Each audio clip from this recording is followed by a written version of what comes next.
Good evening. I'm Al Simpson, the Director of the Institute of Politics, and we welcome you to the forum this evening on the high holy day of election.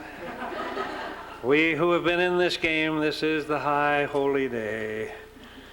It's a very intimate, as I've said to you before, a very intimate and personal day for a politician. It is your name, not your wife's name or your children's name or your chief of staff. It's your name on the ballot. And they're accepting or rejecting you. It's a very spooky day. Well, tonight is a great privilege and pleasure to introduce to you one of our country's most thought-provoking political columnists, a renowned author, insightful social commentator, and of course a dynamic television personality. All of us who do this kind of thing from time to time think of ourselves as dynamic television personalities, which goes back to one of Ariana's books. It was about mythology. You didn't catch that, it's obviously, you'll think about it tonight when you get home, and you'll think, my God. But she did a beautiful book on Greek mythology. That's her heritage, and don't miss that one as you think of the political aspects of her life. It is a dazzling book of Greek mythology. So, she is with us tonight. She usually stands a bit to the right of center, but that's so nobody in Harvard would ever identify that. She writes a nationally syndicated political column that is published in the Los Angeles Times, the New York Post, and the Chicago Sun-Times. And she has just written a book entitled How to Overthrow the Government, which, if it fell into the wrong hands, they would not understand the title at all. It's like John Kenneth Galbraith told me that all of his books sold well, except one particular one did not sell well in airports, and it was called The Great Crash. And so it is, if this book were to get in the hands of the uninitiated, they would be very deeply disappointed, because this is a very thought-provoking book. So she brings to the forefront, she brings politics to the forefront of an American pop culture. She's appeared on many television shows, including all the Larry King Live, Oprah, Nightline, Inside Politics, Charlie Rose, Crossfire, you name it, she's done it. And tonight, I think she's later, she will be doing the Charlie Rose show, and when we were notified, her publisher said, you must go, and she said, I have a commitment here at the Institute of Politics. So we've scrambled things around a little so that we will have this format till 8, and then from 8 to 8:15 we'll re-scramble this room, have the screen here, and then at 8:15 Dave Gergen and Maxine Isaacs and I and Ariana will do that part of the program. She'll have to leave about 9 to get to New York to do that. But in addition to her work as a columnist, she chairs the communication committee for the Points of Light Foundation, serves on the board of Do Something, an organization that strives to encourage young people to get involved in politics, something that I always try to strive. Finally, she is a woman in a business often dominated by men, and she excels there, which is a good thing, one that pleases me, since we were the first government in the Western world to give women the right to vote in Wyoming in 1869. So, Ariana, they're eager to hear from you, and we're very pleased to have you with us, and join me in welcoming Ariana.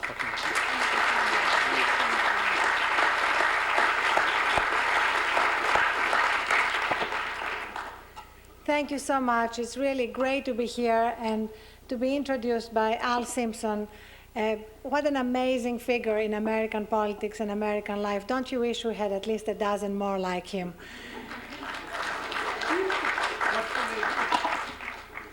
Although probably one of them is enough to handle Anne, right? The book that Senator Simpson mentioned on Greek mythology is a book that I dedicated to him when we knew each other in Washington. And I dedicated to him as a mixture of Zeus and Hermes. And I want to explain why. Because he has the authority of Zeus, who was the king of the gods. You know, he's the guy who always gets the bill at the table. You know, no matter how many people may have been with him, the waiter will automatically take the bill to Senator Simpson. And Hermes, because Hermes was the god who was at home everywhere and could bring a sense of occasion to anything that he did. And these are characteristics that, together with many others that I'm sure you know about, having now been with him for all those months, he shares with the gods. So no wonder he likes that book of mine. But today we are here to talk about American politics at this juncture as we're approaching this new millennium. And March 7th, with 16 states at stake, is really Exhibit A in the degradation of American politics. Let me just take it one by one. Isn't it quite amazing how the two parties have managed to move all the primaries together so that by March 7th, we will know really, unless there are some surprises, and there are often surprises, but unless pollsters have been very wrong, which they often are, we will know by the end of tonight who the nominees of the two parties are going to be, and it's March 7th. In the 1960s, you hadn't even had New Hampshire by March 7th. So everything is just so front-loaded that it is very, very hard now to take on the establishment nominee, the one that the party has basically selected in advance. And that's one of the major problems that I'm criticizing in my book, the monopoly of the two parties, which is particularly disturbing when you consider that the two parties themselves have become largely indistinguishable. You basically have the pro-life corporate party and the pro-choice corporate party. And if this is your only issue, you have a choice. But if you care about other things, you don't really have much of a choice. And this is why so many, especially young people, have given up on the process. But let's go down the list of what else we see from today. The dominance of pollsters in American public life is truly extraordinary. Going back to the polls of a few months ago that had automatically anointed George W. Bush as the front runner. So all the money went to him. So then it had a kind of self-fulfilling prophecy effect. I am so concerned about the impact of pollsters in our lives just because they have really replaced leadership. Politicians can do nothing these days, including decide what tie to wear in the morning, without consulting polling results. So I have founded, together with Harry Shearer, something called the Partnership for a Poll-Free America.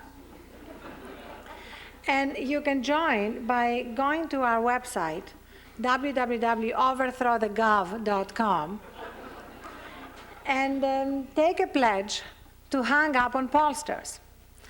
Here's how this works. It's a kind of small civil disobedience campaign.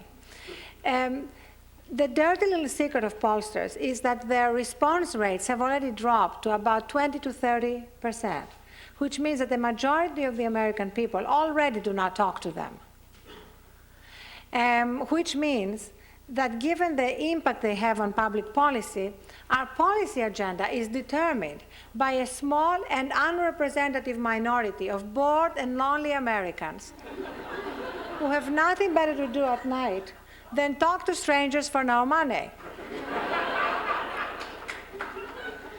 So if our civil disobedience campaign works and we drive down response rates to single digits, then they will have to admit that their results are officially useless. So please join us. It's very simple. I mean, we have an 11-point manifesto, and we're going to have some of them out there. You can take them on your way out. And the simplest thing you can do to get involved and overthrow the system is hanging up on pollsters. That's the simple thing. We ask you to do some more complicated things that we'll talk about in a minute. But that's simple. You must agree. And then, once we kind of force politicians to become less reliant on polls and polling results, they will have to think for themselves, which at first is going to be rather hard because those muscles have atrophied.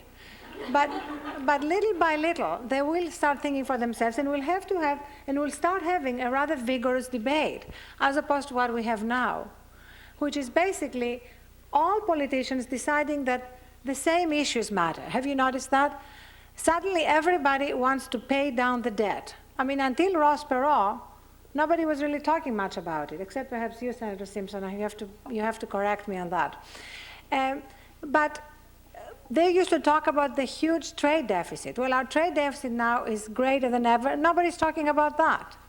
And let me just tell you two other major issues, which I want to talk also later on, that are not being discussed because they don't make it on the polls. One of them is the failure of the drug war.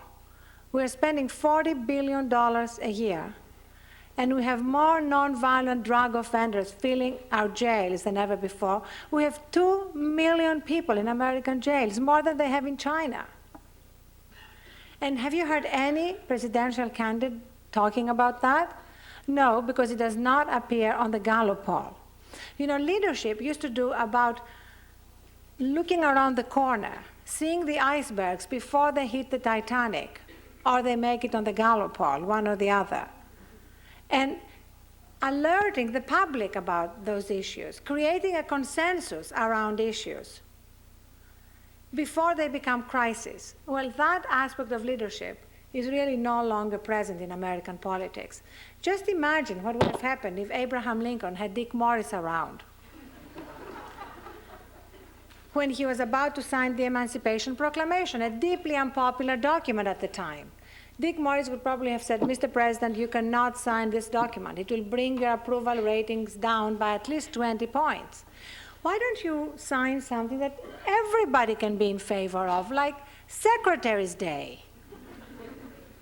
It's the easy way out. It's the small measures. It's school uniforms and 48-hour maternity stays. You know, that one is particularly galling to me because since I was lucky enough to have 2 healthy births, the last thing I wanted was to stay in hospital for 48 hours. I wanted to get home. I wanted to have support at home. I did an analysis, which I include in the book, of the equivalent cost for 2 months of support at home. You know, getting somebody to do your shopping, to take care of all the children, as opposed to 2 extra days in hospital if you don't need them. We're not talking about if you need them medically. But if you don't need them, it's just another pandering to the electorate. And then, let's say McCain had voted against it. We would have had Bush running commercials like he's running now about McCain supposedly being against breast cancer research. You know, saying that whoever votes against 48-hour maternity stay is supposed to be what? Against women, against children, against what? And that brings me to the other aspect of modern politics that we see so clearly in what's happened today and over the last month. Campaign consultants. Campaign consultants are a breed. How many are here? Any campaign consultants here? Okay, so I can say what I really think. Campaign consultants only know how to do one kind of campaign. Tear down your opponent. Negative ads.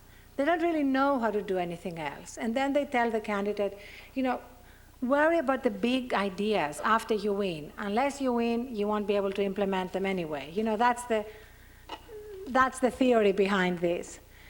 In California, Al Checky spent $40 million, for which I was very grateful because he replaced Michael Huffington, my ex-husband, as the poster boy for campaign spending. So I'm personally very grateful to him. But he had Bob Schramm as his campaign consultant. And Bob Schramm managed to turn Al Checky, a rather nice man, into a kind of Tony Perkins figure at the end of Psycho. And he did that while he spent most of the campaign in the south of France, collecting his cool millions. And that's just typical of what's happening with campaign consultants. When the history of the McCain campaign is written, if McCain ends up losing in the key states tonight, will be who decided in his campaign to start running these ads comparing Bush to Clinton? This was the kind of turning point in the McCain campaign, if you look at it.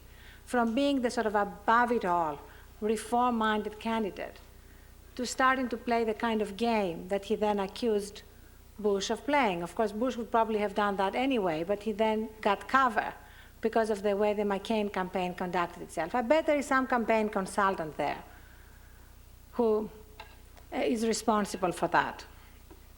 So the second major point I want to make is that even in the primaries that got so much attention, like South Carolina and Michigan, only about 14 to 20% voted. And do you remember CNN and MSNBC and all the other channels going on about the high turnout? Do you remember that? I kept hearing that, and I thought, let me find out what percentage actually voted. I know they kept saying it was twice as high as the 1996, but that was between Bob Dole and Bill Clinton. Why would anybody want, I mean, that was, you know what I'm saying. I mean, that was, that is another example of the suicidal tendencies in the Republican Party. You know, selecting as the nominee Bob Dole, a man who clearly could never have won against Bill Clinton. Wasn't that obvious to anybody? I wrote a column at the time saying the presidency is not an entitlement. Just because it was his turn, it didn't mean he had to be given it. And now, of course, it looks as though the Republican Party is about to nominate a man who is going to probably lose to Al Gore, because they didn't want to reform themselves. They would rather lose than reform. That's the bottom line. And when John McCain started talking about the party of Teddy Roosevelt and the need to shake up the party, Mitch McConnell went on suicide watch.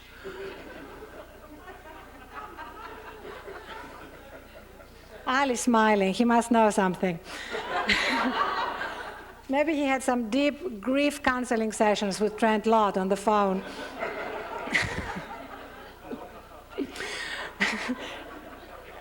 He can't wait to talk, I know, but your time will come any minute.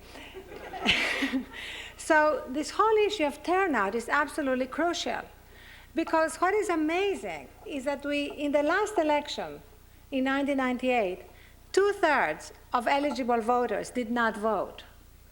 115 million eligible voters did not go to the polls. And neither party thinks this is a crisis in democracy. You know, we spend $900 million to export democracy abroad. I suggest we start spending some of that money to import democracy here. Because there is something fundamentally wrong when so many people are opting out of the system. If those trend lines continue, there will be a day, let's say at the end of this millennium, when there will be just one single citizen voting. Let's call him Bob Gonzalez from Jacksonville, Florida. And you're going to have both parties running multi-trillion-dollar campaigns for his vote. And you're going to have George Bush the 20th running on the slogan, vote for George Bush the 20th, he'll do what's good for Bob.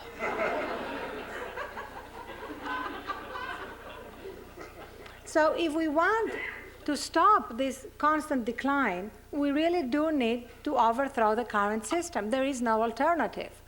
And I know that many of the undergraduates here with whom I talked earlier, agree that there has to be some fundamental reform of the system. And that brings me to my last point before we open it up to a discussion. And this is, today proves beyond any doubt that the reform of the system is not going to happen from within the two-party system. If John McCain, when are you ever going to get again a reform candidate with John McCain's resume? A war hero, a man who could appeal across the board and yet be passionate about reform.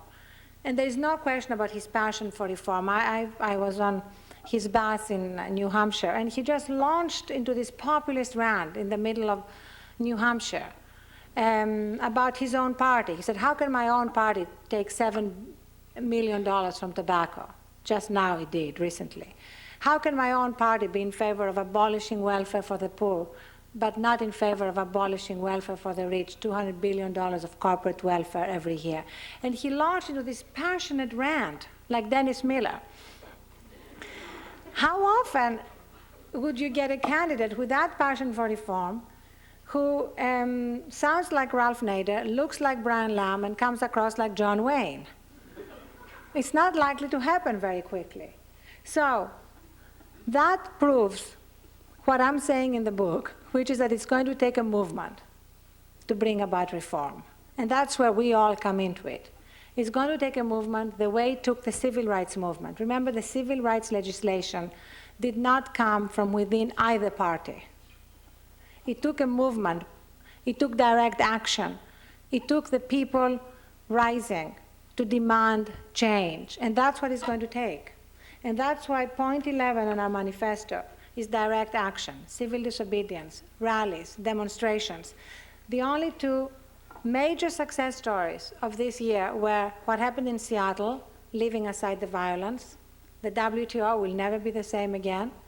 And what happened at Al Gore's rallies when AIDS activists, not even too many of them, demonstrated trying to embarrass the vice president who had taken the side of the drug industry when it comes to the AIDS epidemic in South Africa, trying to stop South Africa from producing or importing generic AIDS drugs in the middle of an epidemic. Can you just imagine that for a minute?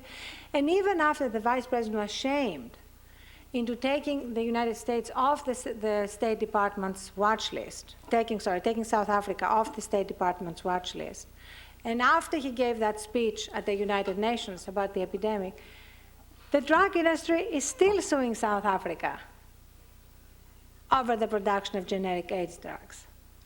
So it shows once again that unless there is direct action, especially in our media-saturated culture, we're not going to see really fundamental reform. And this movement, I see this movement as a combination of good government reform groups and people and poverty-fighting groups, because that's really where the moral imperative comes from. We have effectively become two nations. In fact, we have some two nations money which we produced, the divided states of America. One nation that is doing very well, that is benefiting from the unprecedented prosperity, and one nation that is basically left out of our national debate. When the President of the United States stands up at the State of the Union address and says the state of our union has never been stronger, I thought it was a chilling moment, because there are more homeless children than there have been since the Great Depression in this country. There are more people in jail than ever. There is more prison construction than there is school construction. And for the President of the United States to say that the state of our union is stronger than it has ever been, without any reference to those millions of Americans left out of the prosperity, is truly outrageous. And we need to be outraged. And unless we're outraged, we're not going to be able to change things. But I believe that there is such enormous power in the people if we choose to activate it. And it's only going to take a critical mass of people to make it happen. That although I know I've sounded like Cassandra up to now, I now want to sound like Zorba the Greek and say power to the people, we'll make it happen. Thank you.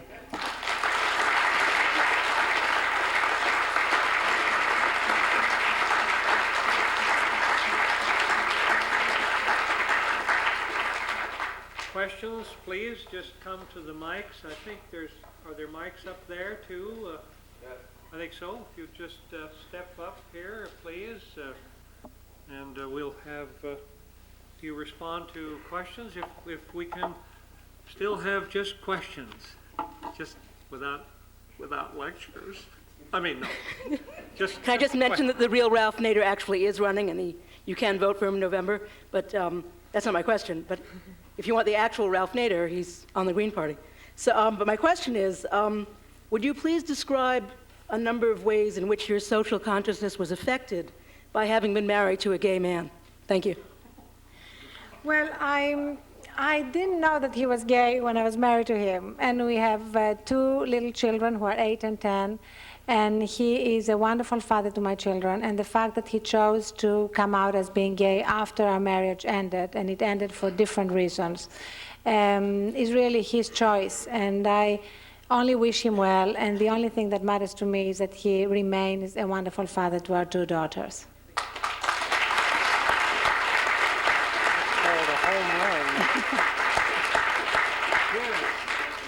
Question, please. Hi, my name is Lynn Lyman. I'm a graduate student here at the Kennedy School. And first want to thank you for coming and say I'm thrilled to hear you speaking out on things like the homeless and the numbers of people in prison. My question is actually political, though, and I would be interested in hearing your views on the primary and changing it to either a regional block primary system or a one-day general primary. How you think that might affect the political system? I think that having it spread out is better for insurgents. And everything I write in the book and that I focus on is ways to encourage reformers and insurgents to basically prevail in a system which is rigged by the establishment. So to do that, open primaries are better than closed primaries. Spread out primaries are better. Like if California was a month from now, let's say McCain comes close to winning in New York, and it looks from the exit polls that we have here that he is winning in Vermont and Massachusetts. He would be able to recoup and go on and perhaps win in California. So I'm kind of reluctant to have one primary, regional primaries or all of them bunched together because of the impact it has on insurgents. And if I can expand a little beyond your question, in California, twice the people voted for an open primary. The courts upheld that decision. And then the two parties went to the legislature and effectively closed it by saying only the coded primary is going to count for delegates. That's once again the way that the two parties are trying to maintain their monopoly over the system. And if McCain wins the popular vote, right now he is, according to the latest exit polls, California, he's just 1 point behind Bush on the popular vote. If he wins the popular vote and loses the delegate count, I think he has a great opportunity. I pray to God that he takes it to the convention and basically steals a line from Willie Brown and says, give me back my delegation. Because Bill Jones, our Secretary of State in California, will have to certify John McCain as the winner if he wins the popular vote, because that's the only primary that California law acknowledges. The coded primary is a game by the two parties. So let's hope that happens, and let's hope that John McCain has the guts to do it instead of going on about being a loyal Republican, which I don't know what that means, because if Abraham Lincoln had said he was a loyal Whig, there would have been no Republican Party. Hi, my name's Carrie Frisch, and I'm a graduate student at the Harvard School of Public Health. I'm up here. And I wondered if you could comment on the role that the media plays in disenchanting American voters with the 24-hour news cycle and the constant sort of barrage of personality and personal issues versus covering actual substantive issues in the campaign. I think that the media has a major role to play in that. In fact, one thing that I'd like to do before I retire, and I'm planning to retire earlier than I thought because I've met at least a couple of wonderful undergrads here who want to do exactly what I'm doing, they said. So I'm ready to pass on the baton anytime. But one of the things I'd like to do before I pass on the baton is do a show called Eat the Press or Beat the Press, or something that really takes on the press. And in particular, one thing that I think is contributing to the degradation of American politics is the emphasis on private morality. You see, I really feel that it's about time that we made questions about politicians' private lives inadmissible evidence. Because there should really be only one test of public morality, and that's what are we doing for what the Bible called the least among us. And that's where the left and the right should agree. The left is concerned about social justice. The right is supposed to be concerned about the biblical admonitions, right? Well, there is nothing in the Bible about gay rights or adultery in terms of how it affects public life, but there is an awful lot about poverty and the responsibilities of wealth. In fact, if you take a Bible and you cut out of it everything that it says about poverty and the responsibilities of wealth, you're going to have a Bible full of holes. So this is somewhere where we can all agree. The new litmus test of public morality should be, what are we doing for those left out of our prosperity? And the rest, any questions addressed to politicians about their private lives should be answered with very simply, it's none of your business. in my book, I quoted different comedian friends of mine. I called them and I said, could you give me some other answers that politicians can use? You know, they're busy people, what with running the country, all the extramarital affairs and all that, you know, they help them out. So my favorite was Al Franken. He said, they should say, this is between me, my wife, my daughter, and to a lesser extent, my son. But whatever they say, just don't let them go there. And don't let them do also what George W. Bush did, which was to selectively answer those questions. He told us that he has not committed adultery, as though he wanted us to give him a badge of honor. He told us that he has not touched a drop of alcohol since he was 40, but he said, I'm not going to say anything about drug use. And then when he was pressed, he said, not in the last 18 years. When he was pressed even more, not in the last 25 years, which makes me think it must have been a hell of a 28th birthday party.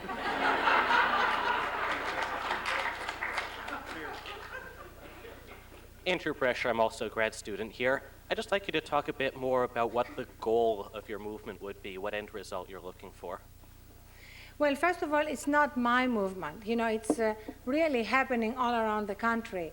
And one of the things I'm trying to do through our website, overthrowthegov.com, is to provide links to people where they can go. You know, there are dozens of groups there. Some of them, as I said, are poverty-fighting groups. Some of them are government reform groups with which they can connect and accelerate the process that's already along the way of bringing about fundamental reform in this country. But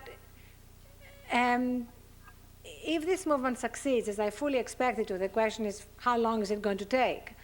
Then the country and the political system is going to look fundamentally different in two major ways. The way we fund our campaigns is going to be dramatically different. There will have to be some public funding of campaigns and of elections, because the alternative is what we have now, which is basically such corruption that people are swimming in it. They don't even recognize it. You know, when you have Mitch McConnell saying, prove it to me that there is quid pro quo. Well, if there isn't quid pro quo, there are some amazing coincidences.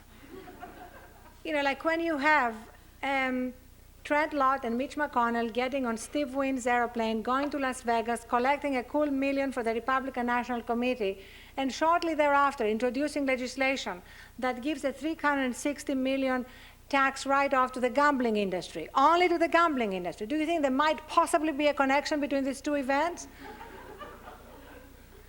And I have a chapter full of examples like that, example after example. You know, when this reform movement succeeds and we look back at how we're running this country, we are going to be so embarrassed. We are going to be as embarrassed as we are now at the thought that Rosa Parks could not sit down on that bus. Because it is truly unacceptable. One of the students I was talking to upstairs said to me, we're so docile. How can that be going on under our very noses and we are allowing it to continue? That's one thing that will be different. The other thing is that we're not going to consider it acceptable in the most prosperous nation on earth to have 1 million children homeless. It's just not going to be acceptable. We have 21% of children, the highest percentage in any industrialized nation living in poverty. That just will not be acceptable. I mean, if we have the national will, we certainly have the creativity and the resources to bring about solutions. And at some point, I want to talk about some other solutions to these problems, but I see that we have many other questions, so I'll move on now. Thank you for coming. My name is Heather Woodruff, and I'm a freshman at the college. And my question is, I know you're for same-day voter registration and other ways to get voters involved kind of at the last minute just so that they can vote even if they haven't already registered. And my question is, do you think that's only going to encourage further corruption? I mean, people kind of just going to neighborhoods and offering free food on a bus to go vote and just letting people register for a guy they may not even understand. Well, theoretically, but in practice, same-day registration has always benefited the insurgent. If it were not for same-day registration, Jesse Ventura would not be governor. Now, you might think that's a good thing, but, but whatever you think of Jesse Ventura, he has brought some authenticity to politics. Now, even when he talks rubbish, it's his own rubbish. You know, it's not his pollsters' rubbish. It's not his consultants' rubbish. And same-day registration was absolutely critical. The Jesse Ventura campaign is really a case study in what worked. Same-day registration, some public funding of campaigns that allowed him to have about $300,000 to use in ads.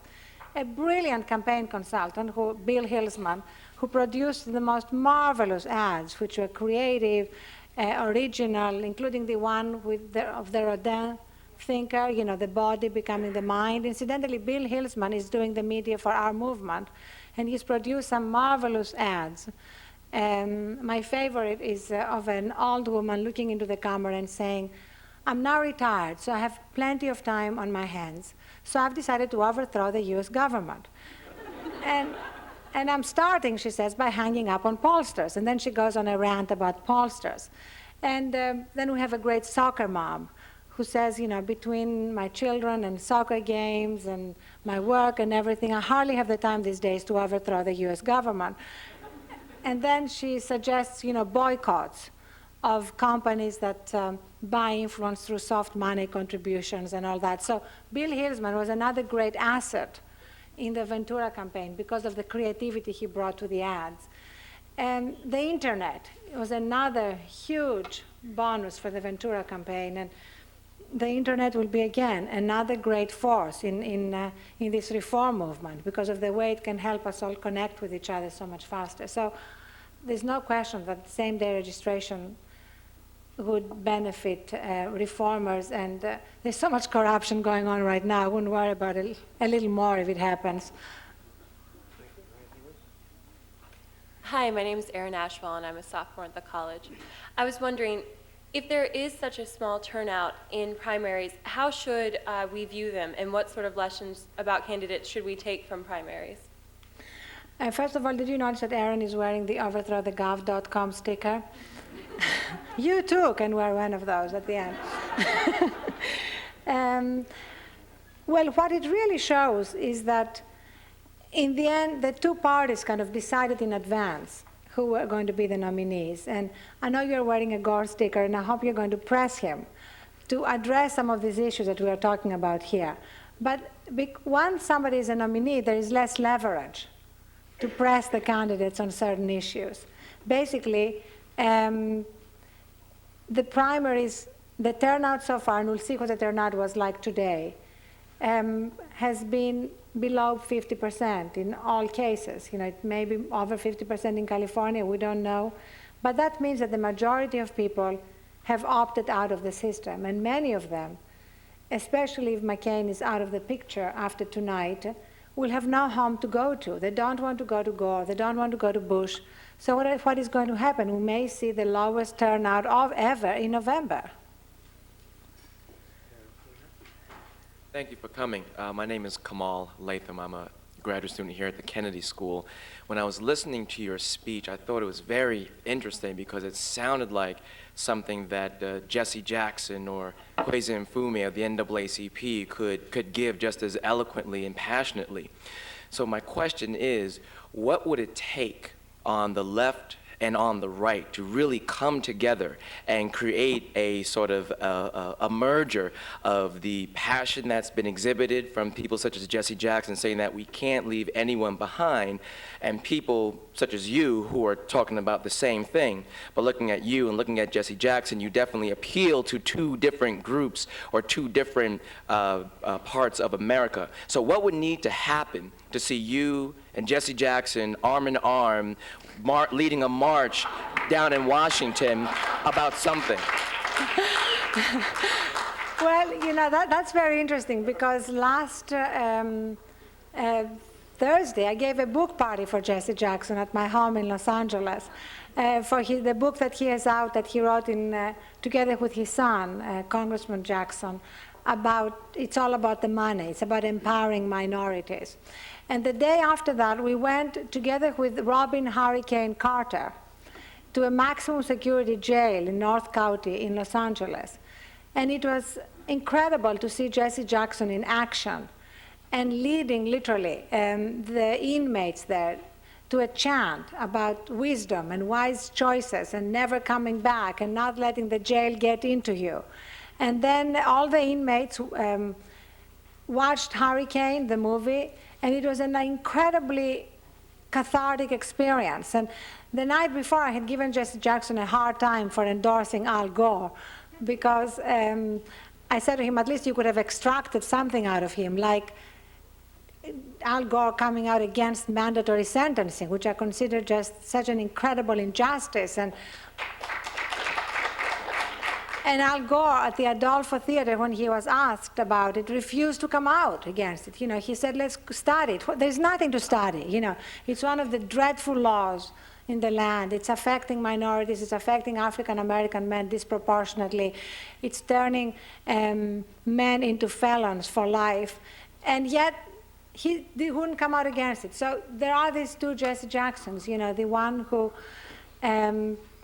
has become more part of the establishment, and the other incredible leader who truly is awesome when it comes to inspiring and motivating people. And I think part of you put your finger on it, though. This movement has to be across all party lines, because the old left-right distinctions are really obsolete. It doesn't mean anything anymore. The new litmus test is, where do you stand on America becoming two nations? Do you think that's okay? Do you think that's inevitable, or are you willing to do everything you can to stop that trend? Okay. I'm Dennis Clark. I'm a freshman at the college. Let's see. Okay. So you've talked a lot about the whole pollster thing, and you say, you know, pollsters are evil and pollsters are nasty and all that kind of stuff, right? Well, I didn't say they're evil. Okay, fine. John McCain said that about Pat Robertson. Merely slime. Are they merely slimy then? I think they're basically a very negative influence on the political process. Okay. Now, pollsters are a negative influence, but I mean, this is a democracy, and polls are a reasonable method and often to get a notion of what the electorate is feeling. I mean, polls are reasonably valid, and they do have scientific uses. You mentioned a poll this very evening, and you tried to rely on it. You said, aha, the exit polls say this. And this seemed completely reasonable to you.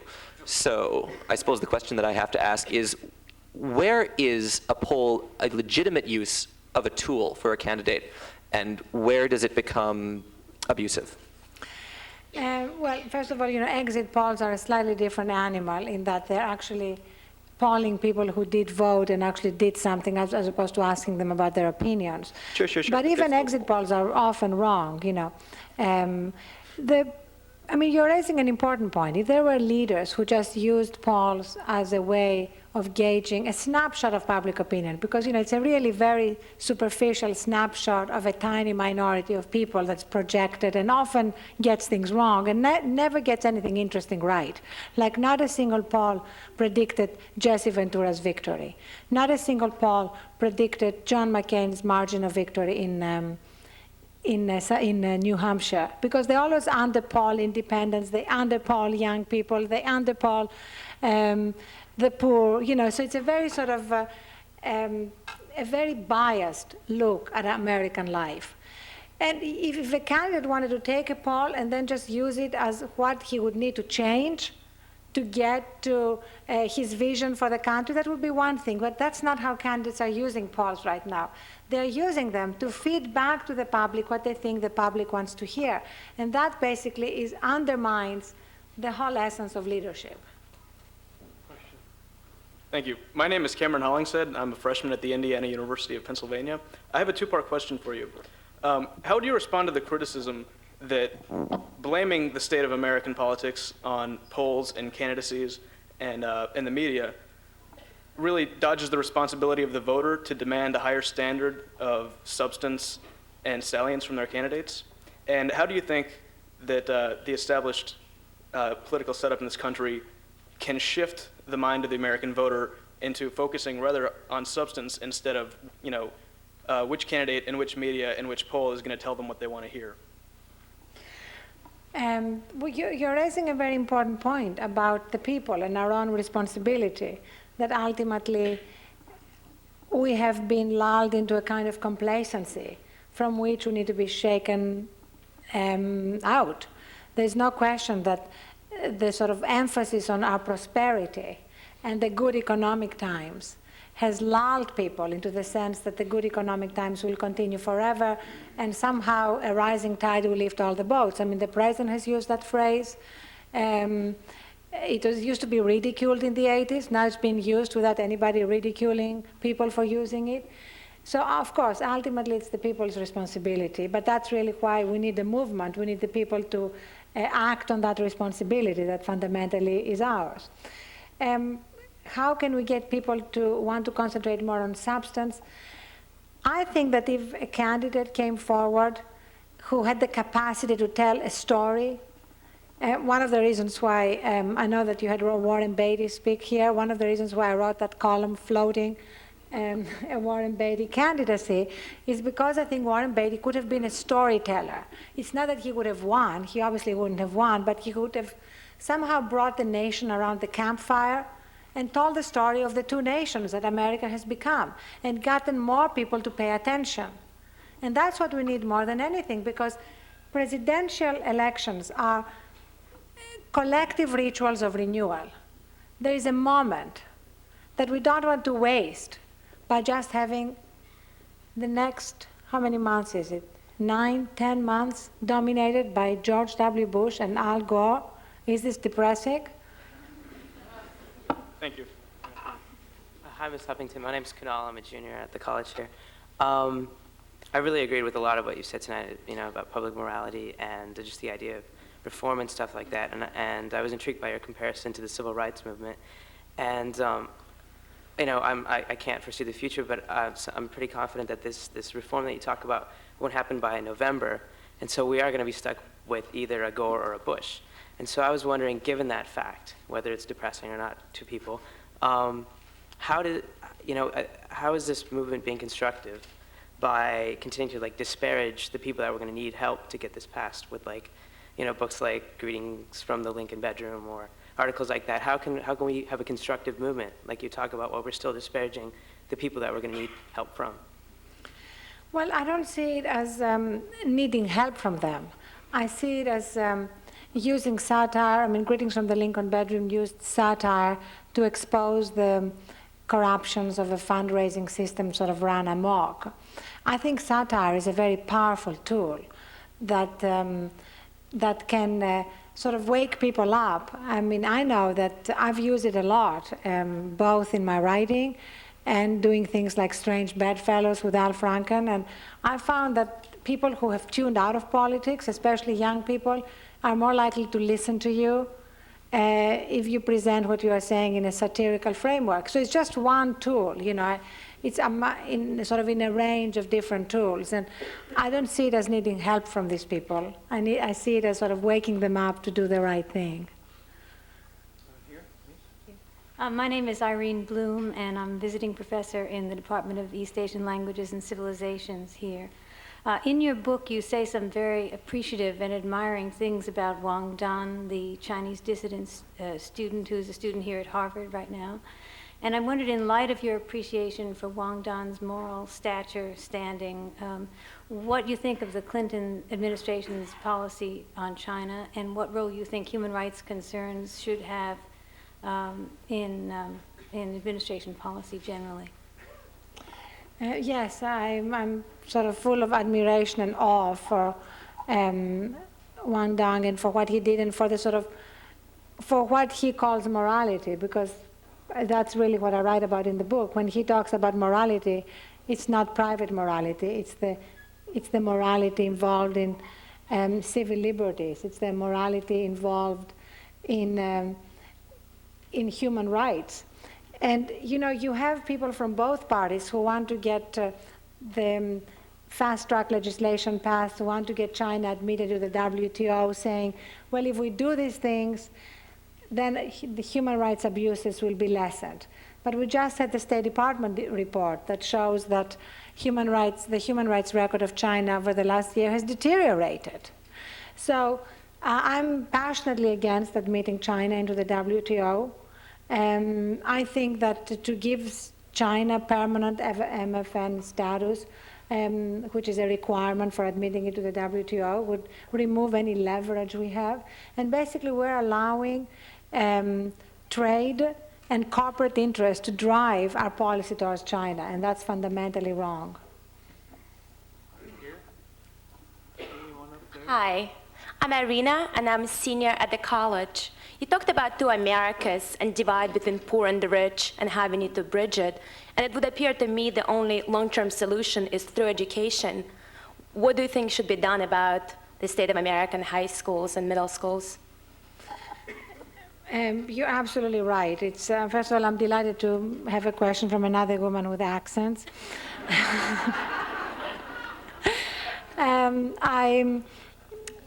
Here is another example of how in American politics now, public money and public attention goes not to where the crisis is, but where the votes or the special interest contributions are. Education is a perfect example. The crisis, everybody has acknowledged, is in K through 12, right?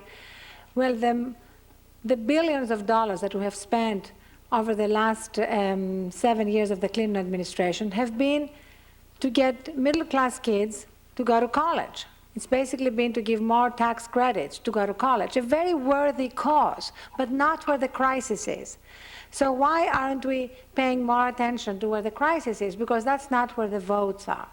And that's really what, again and again, we come up against. And that's not where the special interest money is.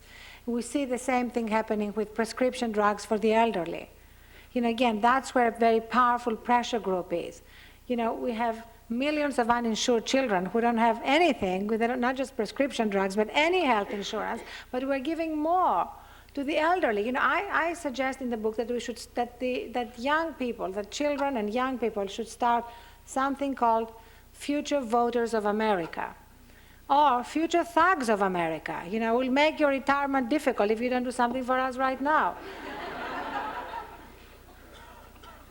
I think a final question here. Well, just you two quickly. We'll do those. Thank you. I work at the Joint Center for Housing Studies here at the school, and I just wanted to ask, there's a quote, which I'm not going to get quite right, by Thomas Jefferson that speaks about the tree of liberty needing to be fruited by the blood of revolution every 20 or 30 years. I've heard Clinton paraphrase it, leaving the blood of revolution part out. And I wonder, you know, what is the nature of a revolution truly in a democratic society? Is there such a thing with a really steadfast two-party system that we can reinvigorate the system by building coalition governments, going to a multi-party system? What could bring about our tree of liberty, so to speak, without the blood part?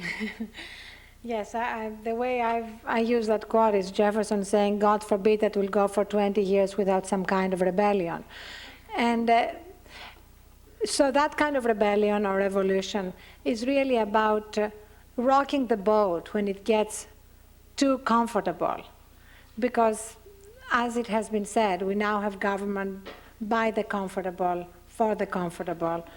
And so that's why we need a kind of rebellion, revolution, if you want, to shake things up, to reassert the sort of founding principles of America. And if that takes a multi-party system, so be it. You know, the two-party system has worked well when it works well, but right now it's not working well. And let me tell you something. A political system is like a bad relationship when it's not going well. I don't know if any of you have been in a bad relationship, but it doesn't get better. You know, it only gets worse. And our political system has been getting worse every year. So either we change it, or it will only get worse. It's not as if you say, well, it's bearable, it's okay. Well, next year it will be worse than it is now. Final question, please. Hi, my name's Rahul. I'm a student at the college. And my question is, you've talked a lot about today about the public voice and you know, people participating in the system. And I want to know what you think about the trend in the last 50 years towards a concentration of power to places like the federal government, the United Nations, which are further and further away from the people than, say, a local or state government. How do you think that's affected, or if that's a good or bad thing? Well, right now, actually, the people are feeling disenfranchised both from local government and from federal government and from the forms of sort of global institutions that we have. So it's not as if it's the distance from where they live that creates the disillusionment and the sense of frustration. It's more the feeling that decisions are made at all levels, not for the public good, but because of special interests, because of pressure groups. And so the average citizen feels that his or her vote doesn't matter. And we see that, I'm not going to quote polls, but in-depth surveys like the University of Michigan's annual electoral survey, you see that 64% of the people say that government is run not for the interests of the people, but for special interests. Now that's a terrifying number when you consider how fundamental trust is in a democratic society. So the issue is even deeper than just distance. It's the issue of trust, and that's what we need to recover. Thank you very, very much. Very effective.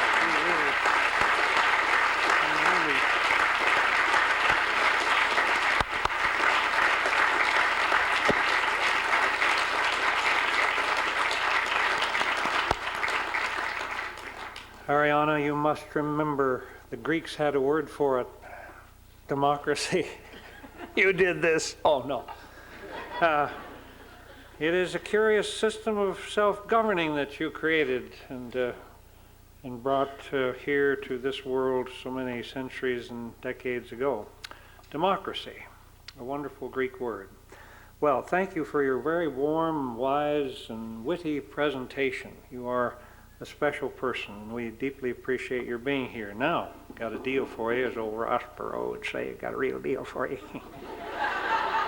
I tell you, you're going to go out there, lift that hood, look under that. Oh, no, I'm sorry, I didn't know what I was doing. My mind snapped. I've got a real deal for you here. I've got pizza, and oh, it's wonderful. They eat it all the time here, and it's ghastly. It's unbelievable. Everything I do has pizza here, pizza there. Have some pizza, Al. God. But we have beer.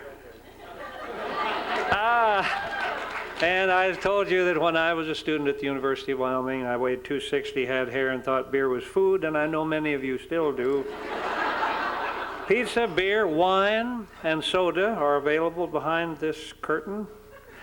We'll be back in 15 minutes with our wonderful guest, Ariana, David Gergen, and Maxine Isaacs and myself for questions and comments. And right now we'll flip the big screen on. You can watch returns. Thank you so much, Ariana.